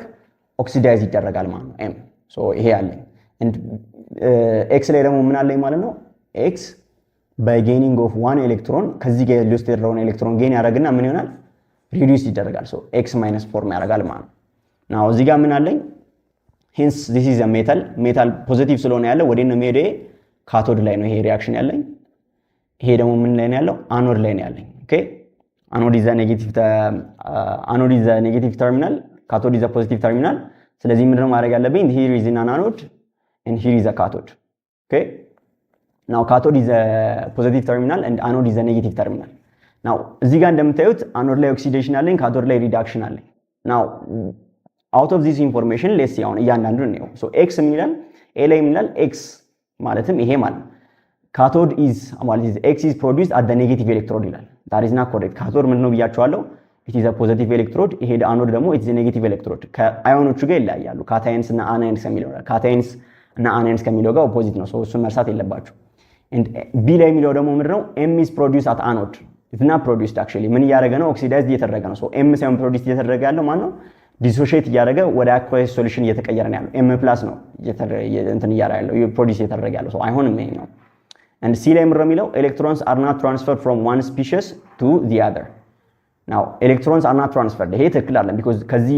ሉዝ የተደረገው ኤሌክትሮን ወዴት እየመጣ ነው ወደዚህ እየመጣ ነው ጌን እየተደረገ ነው so this is not correct actually electrons are transferred okay and d ደግሞ ምንድነው የሚለው the overall reaction is a redox reaction ይሄ ትክክል ነው redox reaction ነው because ከዚህ ጋር ያለው ኦክሲዴሽን አለኝ ከላይ ከታች ደግሞ ሪዳክሽን አለኝ ኦክሲዴሽን ሪዳክሽን ሪአክሽን ደግሞ a general form ደግሞ ምን ተብሎ ይጠራል redox reaction ይባላል so basically that's how electrolytic ሴሎች የሚሰሩበት መንገድ ስለዚህ the overall reaction redox reaction የሚለው it is the correct answer ማለት ነው okay so the correct answer is going to be d ላይ ያለው ነው የሚሆነው ማለት ነው okay now let's see number 32 during the extraction of unknown metal metallic ore was fused with sodium hydroxide solution in air and then dissolved in water to obtain soluble unknown metal containing species reduction with the carbon is followed after the solution is treated with hydrochloric acid finally the obtained oxide is reduced to its metallic form by aluminum the most probable unknown metal is b dash now definitely ምን ማወቅ ይችላል እዚህ ጋር ካልሲየም አለመሆኑ ማወቅ ይችላል because why አሉሚኒየም ሪዲዩስ መደረግ አይችልም በአክቲቪቲ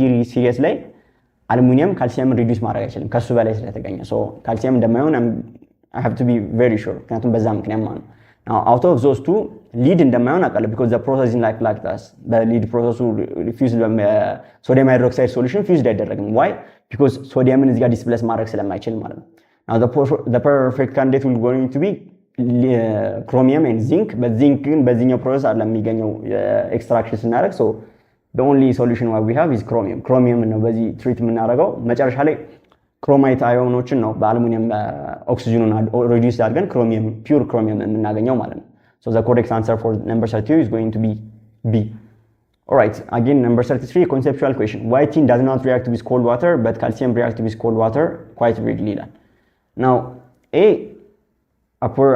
apparently is correct because due to its less reactive in nature calcium is more reactive than tin activity series ላይ ከላይ ያለው እሱ ስለሆነ so as you would assume ከኮልድ ዋተር ጋር ሪአክት ማድረግ ይችላል ካልሲየም unlike tin ግን ከሆነ ግን it need to be ከስቲም ዋተር ጋር ነው ሪአክት ማድረግ የሚችለው ከስቲም ጋር ማለት ነው because temperature ሲጨምር reaction rate of reaction እየጨመረ ስለሚመጣ it makes sense so መልሱ ሊሆን የሚችለው ምንድነው ማለት ነው due to less reactive in nature less reactive ስለሆነ tin ከኮልድ ዋተር ጋር ሪአክት ማድረግ አይችልም due to formation of tin oxide layer ይሄ ከኮሮዥን ጋር የሚገናኝ ነገር ነው ይሄ የሚሰራው ደግሞ ሊድ ነው tin አይደለም so this is not correct due to its physical state እና due to pH of water ደግሞ is not even in the option pH of water is 7 constant ስለሆነ ምንም ይሄን ኢፌክት አያደርገውም ማለት ነው so the 33ኛው ጥያቄ a ይሆናል ማለት ነው less reactive in nature የሚለው okay number 34 again a conceptual question why vulcanization is performed in rubber so vulcanization ለምንድን ነው rubber ላይ ኤግዚስት የሚያደርገው ተብሎ ነው የሚጠይቀው so vulcanization የሚለው ነገር ምንድነው okay number 34 vulcanization ምን ለምንድነው it is heating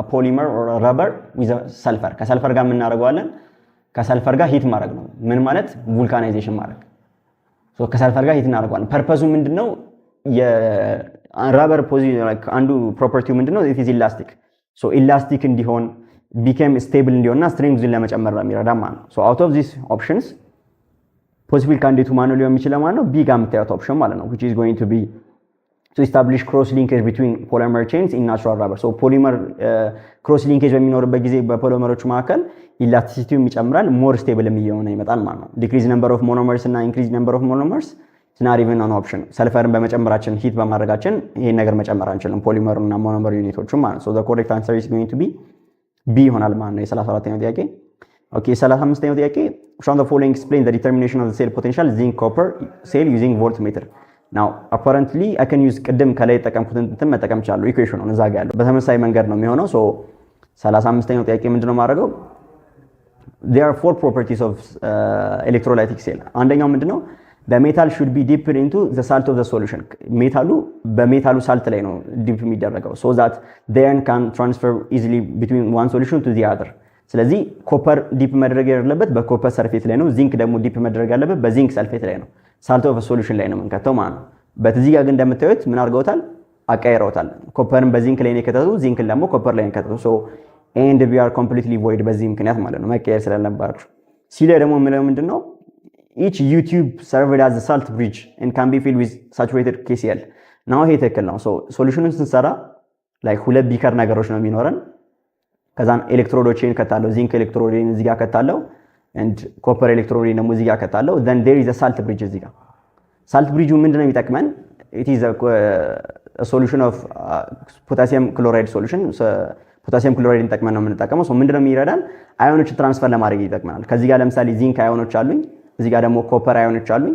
ሶ ዚንክ አዮን ወዴት እየሄደ ይመጣል? ወደዚህ እየሄደ እዚህ ዲፖዚት ይደረጋል ማለት ነው። ኤሌክትሮፕሌቲንግ ላይም ይሄን ነገር እንጠቀማለን። ሶ ሳልት ብሪጅ ኢዝ ኦልዌይስ ዜር በኬሲኤል የሚሰራ አዮኖችን ትራንስፈር ለማድረግ። ሶ ዩቲዩብ ነው እንደምታዩት ኢንቨርትድ ዩቲዩብ ሼፕ ነው ያለው። ሶ the correct answer is going to be ሲ ላይ ያለው ነው የሚሆነው ማለት ነው። served as a salt bridge ስለሚያገለግል እንደ ብሪጅ ስለሚያደርግ ባላንስ ይጠብቅልናል ኤሌክትሮላይቲክ ሶሉሽን ቢኮዝ እሱን ነገር ካልከተተን ሳልት ብሪጁን ካልተከተተን አት ፖይንት ሳም ፖይንት ላይ ሁለቱ ፖቴንሻሎች ምን መሆን ይጀምራሉ? ኢኳል መሆን ይጀምራሉ። በዚህ ጋር ፖዚቲቭ ቻርጅ ይኖራል፣ በዚህ ጋር ኔጌቲቭ ቻርጅ ይኖራል። በዛ ምክንያት ኢፌክቲቭ የሆነ ኤሌክትሪክ ፖቴንሻል ስለማይኖር in order to measure effectively ሳልት ብሪጁን መከፋ አለብን ማለት ነው። ሶ ሚኒማይዝ እናደርገዋለን ሶሉሽኑን። ዲል ያለው ደግሞ አፍተር ዘ ኤክስፐሪመንት ዘ ማስ ኦፍ ዚንክ ኢዝ ኢንክሪዝድ። ይሄ አይሆንም። ቅድም እንዳልኳቸው አኖድ ላይ ኦክሲዴሽን ስለሆነ ያለው ኦክሲዳይዝ ሲያደርግ ደግሞ አንድ አማውንት ምን እያደረገ ነው የሚመጣው? እየማማ ነው የሚመጣው። ይሄ አማውንት እየቀነሰ ይመጣል። እዚህ ጋር ደግሞ ይሄ አማውንት ኤሌክትሮዱ እየጨመረ ይመጣል። ኤሌክትሮፕሌቲንግ ላይም ይሄ ኮንሰፕት ያለ ነገር ስለሆነ ዲ አይሆንም ማለት ነው። ሶ 35ኛው ጥያቄ ሲ ይሆናል ማለት ነው በዛ ምክንያት። ኦኬ Number 36. Which one of the following is an example of molecular crystal? So diamond, it is not a molecular crystal. Rather, it is a covalent crystal. Very strong ነው እንደምታውቁት። Diamond is not going to be the answer. Solid carbon dioxide basically ምን ማለት ነው? Dry ice ማለት ነው። Solid carbon dioxide ማለት ነው dry ice ማለት ነው. It is a molecular crystal. እና ደግሞ as you would assume it is has very low melting point. ገና like when you start to pour it ቤዚካሊ ማድረግ ይጀምራል፣ ሰብሊሜት ማድረግ ይጀምራል። ከሶሊድ ስቴት ቀጥታ ወደ ጋዝ ስቴት ነው የሚሄደው። ሶ ኢት ሃዝ ዊክ ክሪስታል ያለው ነው። ሶዲየም ክሎራይድ ቤዚካሊ የአዮኒክ ቦንድ ስለሆነ የተሰራው ኢት ኢዝ አን አዮኒክ ክሪስታል ኤንድ ማግኒዚየም ኢዝ አ ሜታሊክ ክሪስታል። ሶ ዘ ኮሬክት ካንዲዴት ፎር ዲስ ኦፕሽን ኢዝ ጎይንግ ቱ ቢ ሶሊድ ካርቦን ዳይኦክሳይድ ወይም ድራይ አይስ እንለዋለን። ይሄ ነገር ሌላ ድራይ አይስ ተብሎ ይጠራል። ኦኬ Now let's move on to number 37. So number 36 ጥያቄ ቢ ነው የሚሆነው ማለት ነው። 37ኛው ጥያቄ ምንድነው የሚለው? Which one of the following could not be considered as a factor influencing the rate of chemical reaction? So rate of chemical reaction affect የሚያደርጉት they are kind of list of አንደኛው surface area of reactant አለ፣ ከዛን concentration of reactant አለ፣ temperature of reactant፣ presence of catalyst። okay እነዚህ ነገሮች በሙሉ ምን ያደርጉታል? affect ያደርጉታል rate of reaction። now ካሉት ውስጥ presence of catalyst speed up or slow down ሊያደርግ ይችላል። ትክክል ነው። surface area of reactants surface area በጨመረ ቁጥር reaction rateaቸውም እየጨመረ ይመጣል። temperature of reactant temperature እየጨመረ መጣ ቁጥር there is going to be more collision, so there is going to be speed up of chemical reaction. but ሲጋ ያለው ግን ትክክል አለ። ሲጋ ምንድነው የሚለው? the rate of constant determine the rate of reaction affect ያደርጋል። this is not correct. rate constant chemical reaction affect ያደርግም ማለት ነው ስፒዱን ማለት ነው። rate of chemical reaction affect ስለማያደርግ ሲ ነው የሚሆነው ማለት ነው። rate constant ምንም affect ስለማያደርግ። okay let's see number 33. Number 38. So number 38 ምንድነው የሚለን? they gave us hybridization concept. የhybridization concept ተጠቅመን ነው የምንሰራው። so hybridization ላይ እንደምናውቀው sp3 sp2 የሚባለው hybridization አይነት ማለት ነው h2o ነው የተባለው። so possible arrangement እንዴት ነው የሚሆነው? here is my oxygen, here is my hydrogen. okay the number of electron arrangements are how many? there 1 2 3 4. so possible arrangement ምን ነው የሚሆነው? sp3 arrangement ነው የሚኖረው ማለት ነው። አንድ ሲደመር 3። now oxygen ምንድነው? ቫላንስ ኤሌክትሮኑ እንደምታውቁት it is 6 hence it is 2s2 2p6 arrangement ነው ያለው ቫላንስ ኤሌክትሮኑ ላይ። so ስናስቀምጠው እንዴት ነው የሚሆነው? ግራውንድ ስቴት ላይ s ኦርቢታል ላይ 2 ኤሌክትሮን አለኝ። p ኦርቢታል ላይ ደግሞ እዚህ ጋር 4 ነው መሆን ያለበት። p ኦርቢታል ላይ ደግሞ 3 ኦርቢታሎች አሉኝ። አንዱ ሙሉ ፊልድ ነው የሚሆነው፣ ለቀሩ ግን ሃፍ ፊልድ ነው የሚሆኑት ማለት ነው። ሶ እንደዚህ አይነት አሬንጅመንት ነው የሚኖረው። መጀመሪያ ቢቱ ቱ 100 ሩል መጀመሪያ ሁሉንም ሞላለሁ፣ ከዛም በኋላ እዚች ጋር አንድ ጨምራለሁ። እዚህ ግራውንድ ስቴት ላይ ያለው ኤግዛይትድ ስቴት ላይ ምንድነው የሚሆነው? የአንዱ የኤስ ኦርቢታል is going into the p ኦርቢታል ላይ p ኦርቢታል ላይ ይሄዳል። ከዛም በኋላ አንድ ላይ ሃይብሪዳይዝድ የሆነ sp3 የሚባል ኦርቢታል ይሰራሉ ማለት ነው። s እና p አንድ ላይ ጆይን ተደረገው። ሶ ሶስቱ እዚህ ጋር አንዱና ይሄኛው ሶስቱ አንድ ላይ መርጅ ይደረጉና sp3 የሚባል ኦርቢታል 4 ኦርቢታል ያለው ይሰራሉ። that's basically valence bond theory የሚለው ነገር እሱ ነው። ሶ አንደኛው እዚህ ጋር ያለችው ወዴት ትሄዳለች ማለት ነው? እዚች ጋር ትሄዳለች ማለት ነው። ሶ ምንድነው የሚሆነው ማለት ነው? 1 2 3 4 እናደርግና እዚች ጋር ያሉት ሁለቱ ኤሌክትሮኖች እንደነበሩ ይሆናሉ። ኦኬ እንደዚህ ነው የሚሆነው ማለት ነው ኤግዛይትድ ስቴት ላይ። now as you can see ኦክሲጅን ሁለት ሉን ፔር ኦፍ ኤሌክትሮን አሉት። ኦኬ ኦሬዲ ፊልድ የተደረጉ እዚህ ጋርም እንደምናየው we have 2 ሉን ፔር ኦፍ ኤሌክትሮን ኦሬዲ ፊልድ የተደረጉ። ሶ ከማን ጋር ነው ሪአክት ማድረግ የሚችለው ማለት ነው? ከሁለት ሃይድሮጅን አተም ጋር ነው ሪአክት ማድረግ የሚችለው። so this is the possible arrangement. now keeping this in mind ከዚህ ጋር ካሉት ውስጥ ከዚህ ጋር ከተሰጡት ውስጥ ይሄን ነገር sufficiently የሚያሳካው የትኛው ነው? A is not going to be the answer because sp2 ነው ያለው sp3 hybridization ነው መኖር ያለበት አይሆንም Bም is not going to be because sp2 hybridization ፎርም ነው የሰጠን h2o ነው የተባለው so እስኩም አይሆንም C ላይ ካያችሁት sp3 hybridization ነው but lone pair of electron ስንት ነው ያለው አንድ ነው ያለው because only half filled ነው so basically ይሄ ምን ማለት ነው H3O ከሚባለው ጋር ሃይድሮኒየም አዮን ከሚባለው ጋር ተመሳሳይ የሆነ hybridization እንትን ነው ያለው ፎርማት ነው ያለው but we want the water molecule the pure water molecule ስለዚህ the correct answer is going to be D ላይ ያለው ነው የሚሆነው ማለት ነው based on this ground state እና excited state ላይ የሚኖረው arrangement okay now moving on to the number 39 in which one of the following order of reaction a plot of ln AT versus time is a straight line whose slope is minus k okay now what we have know እዚህ ጋር 0 ሚል አለ 0 order reaction ላይ it's going to be constant ነው የሚሆነው so ምን አይነት ነው ሊሆን የሚችለው ስሎፑ is going to be a decreasing slope with a slope of negative k እየቀነሰ ይመጣ ማለት ነው okay so second order እና third order ላይ ሲሆን ደግሞ it is opposite to that ከዛኛው opposite የሆነ ነገር ነው የምናገኘው so ስሎፓቸው እያንዳንዳቸው ማየት ከፈለግን እንዴት ነው የምናደርገው okay first order zero order በሚሆንበት ጊዜ እንደዚህ decrease የሚያደርግ slope ነው ያለው first order በሚሆንበት ጊዜ okay again decreasing slope ነው but እንዴት ነው የምናገኘው concentration of k ln t ነው እዚህ ጋር የሚኖረው okay ln t እዚህ ጋር time አለ so concentration of ln of natural logarithm of concentration of a ነው የኬሚካል ሪአክሽን ስሎፕ የሚሰጣን so በዚህ መሰረት the correct candidate for this question is going to be first የሚለው ነው የሚሆነው ማለት first order reaction ላይ ነው the k is given by the graph of ln AT concentration of natural logarithm of AT versus time a straight line ነው እንደምታዩት ሌሎቹ ላይ curve ይኖራል because derivative ስንፈልገው ወይም gradient ስንፈልገው second እና third order reaction ላይ they going to be a curve ነው የሚሆኑት not going to be a straight line so steeply ነው የሚቀንሰው ማለት ነው እየቀነሰ መጣ ቁጥር okay number 14 it's a conceptual question it says a forward and reverse reaction continues to take place at equal rate in a microscopic level without changing